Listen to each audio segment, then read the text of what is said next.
大家好，今仔日要来讲一种鱼仔，一种咱常听到、常看到的鱼仔，就是乌龟鱼。毋过，伊对水沟仔鱼规路收到世界级的食饭桌顶。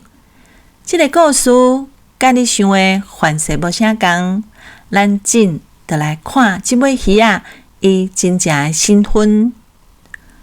讲到乌龟鱼，我相信真侪人第一个想法应该就是迄毋就是伫臭水沟仔底的迄款鱼仔哟？其實即個印象敢若講到一半爾。早期的烏龜魚生命力真正超級強的，這也就是即個故事上趣味的所在，因為伊即馬早就毋是你所想的迄款魚仔。而且伊的名閣不止遐濟哦。袂少人對台灣鯛的理解是，台灣鯛就是烏龜魚仔，嘛有聽過南洋蜇仔、南洋台仔，也是非洲蜇仔的講法。台灣鯛的英語名是台灣 tilapia， 國際上包括新加坡、南洋、印尼攏甲叫做羅非魚，是安怎叫做羅非魚咧？台灣 tilapia 對外國人來講，就是台灣的羅非魚。伫美國甚至也有一個聽起來真神聖的名，叫做 St. Peter's Fish。哇，講這種魚是安怎會有這種名咧？咱就愛回去到戰後迄個年代講起。這尾魚仔的祖先其實是為非洲的尼羅河來的。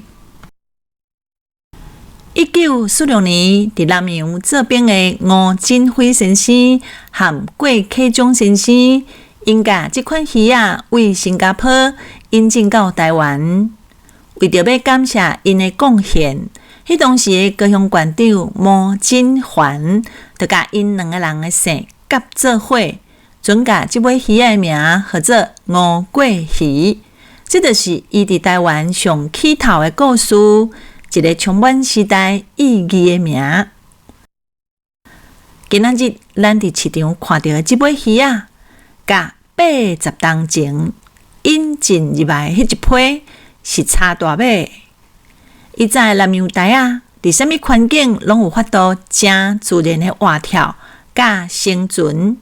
毋過，現出世的台灣鯛是有專人飼佇魚塭啊，而且為水質標準到加工，攏有嚴格的管理。數十年來，一擺閣一擺改良過的品種，這就是關鍵。台灣鯛早就成做外銷頂級的優質產品啊！迄個臭水溝仔魚死板的印象，咱是毋是愛留啊轉一下啊？是講，既然品質變甲遮爾好，他會愛閣改名咧。其實這背後是一場關係到品牌認同的危機。咱台灣是全世界第一個甲南洋台仔外銷到美國的國家。1990年代，咱開始運用先進的養殖和冷凍加工技術，將烏龜魚加工成做冷凍魚片。出口到美國，因為肉質穩定，閣無土味，成功進入美國的小賣甲餐飲供應鏈。毋過到2002年時，煞轉方式啊！中國開始大量出口因的羅非魚去美國，而且真濟養殖技術閣是為台灣這邊學的。才無偌久的時間，因出口的數量真緊就超過咱台灣。咱佇國際市場面臨一個真大的危機，就是產品會小濫，甚至會互取代。為着要做出市場的區分，改名是定着愛做的。是講，哪會要改名叫做台灣鯛咧？我甲你講，其實選這個名是足有智慧的。大生對生物學來看，台灣鯛是竹鯛科的魚仔，所以用這個鯛字是足合理的。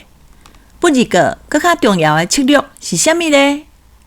伫东亚的饮食文化内底，调这字本身代表的就是高阶美食，所以台湾调这个名本正就是一个对全世界品质的保证。安尼，这个策略到底敢有成功？刷落来资料，你会看到这个转变的成果是一个出手就行到正人。咱直接来看上重要的美国市场资料，这张图表会当说明一切。你看，全世界18个国家出口到美国的南洋台啊，平均价数1公斤是美金4.6块。啊，咱的台湾调呢，你无看毋到，是10.46美金。